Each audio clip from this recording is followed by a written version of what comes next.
Hello, Spider-Man fans and Daredevil fans alike. This is Solid Dave Snake bringing you guys a review on the newly released Spider-Man Marvel Legends Infinite Series Build-A-Figure Hobgoblin Wave with a review on the Man Without Fear, Daredevil. And this is really good timing on Hasbro's part to release a Daredevil figure now that Netflix free Daredevil show has now started airing. They uploaded all of the episodes from the first season on the same day, and a lot of Marvel fans have really liked it. So this was excellent timing on releasing this action figure, and is a neat action figure overall. Kind of basic, but Daredevil himself kind of almost has a really basic costume where it doesn't need a lot of detailing, but the sculpt on the body is incredible. And before we get into him, I'll show off his accessories real quick. But I did not take them out, the Build-A-Figure pieces for the Hobgoblin. Comes with his left arm and a glowing pumpkin bomb. And his other accessory is his staff, which actually comes in two pieces and is a real soft, pliable plastic. There's not a whole lot of detail on them.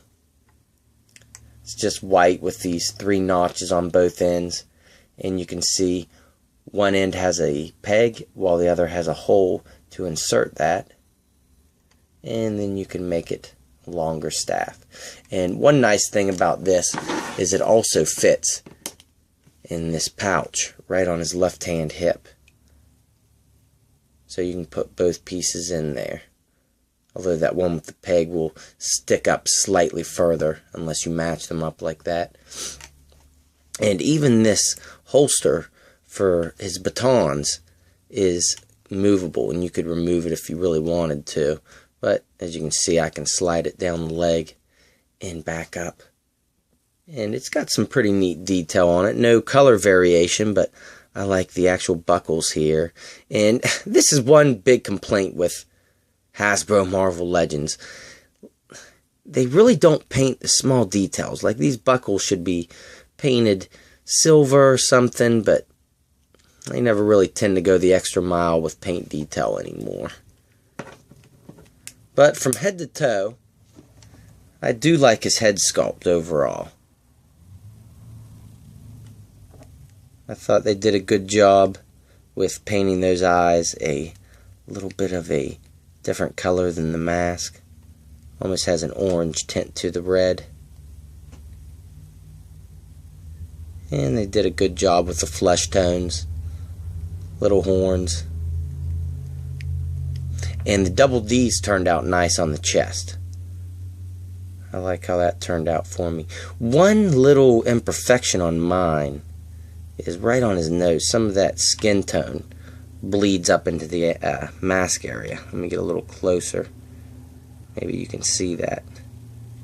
Yep. Right there on the part of the mask where it comes off on the nose. You can see the skin coming into it a little bit. But you have to really match these figures up if you see multiples in store, because they do vary. Now, I love the muscular sculpture all over this Daredevil. They really did a good job all around with the sculpt of his muscle tone. Like his abs. His back's really nice. So I really do like that muscular sculpture.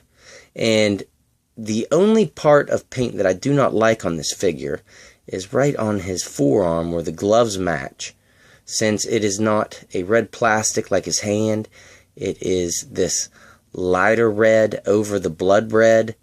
It kind of bleeds in both colors, so it looks a little different than the color of the glove. I mean, it's a close enough of a match, so it's kind of nitpicking, but it is noticeable, and would have been nice to have gotten sculpted detail with it rather than it just being painted on there. That was one thing that was really noticeable with that Batroc in the last Avengers wave.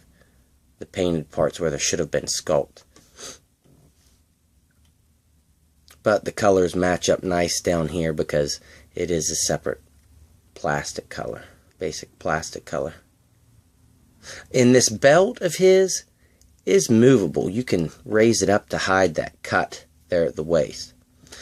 So, all in all, there's not a whole lot to go over Daredevil, but he does have great articulation. He has full rotation at the head because it's on a ball joint and a hinge, which will look that far down and really far back. Ball joint and hinge at the shoulders, which will go up past 90 degrees and rotate all the way around. Bicep cut, which will rotate all the way around. Double hinged elbows, which will go all the way up and back straight. And a peg and hinge on both hands, which will allow him to bend that far up and that far back. He's got a really nice ab crunch, which will let him go down that far and back a pretty good ways too. He's got a cut at the waist, which will allow him full rotation. He can split this far at the hips and kick this far up. So real nice range of movement there. A cut at the upper thighs. Double hinged knees. And a cut at the calf. And a hinge at the foot with the ankle pivot. And he does have peg holes on the bottom of his feet. And a peg hole on his back for a flight stand. You want to get them in some jumping poses or some more dynamic poses. So, all in all, if you're a big Daredevil fan, I have to highly recommend this figure. I think it's a great Daredevil action figure. However, this entire Spider-Man wave, I am not that big of a fan of. This isn't even my Daredevil. This is a friend of mine who let me review it first before I'm giving it to him. And I did pick up the new Spider-Man 2, which I will have a review for up next. So stay tuned, guys, and I'll catch you back in the Spider-Man video. Later.